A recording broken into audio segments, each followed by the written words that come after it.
సింపుల్గా వెజ్ దమ్ బిర్యానీ చేసేద్దాం రండి.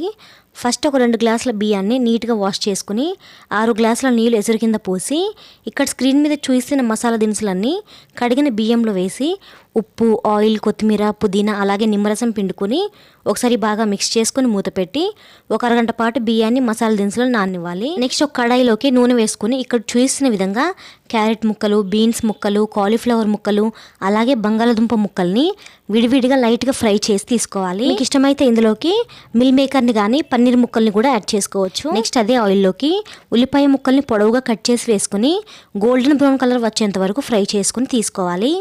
నెక్స్ట్ మసాలా పేస్ట్ కోసం ఒక బౌల్లోకి 1 కప్పు పెరుగుని, ఉప్పు, పసుపు, కారం, ధనియాల పొడి, వేయించిన జీలకర్ర పొడి, గరం మసాలా, కొంచెం నిమ్మరసం పిండుకొని ఎక్కడ ఉండలు లేకుండా నీట్గా విస్క్ చేసుకుంటే masala paste ready. Biryani process next వీడియోలో వస్తుంది.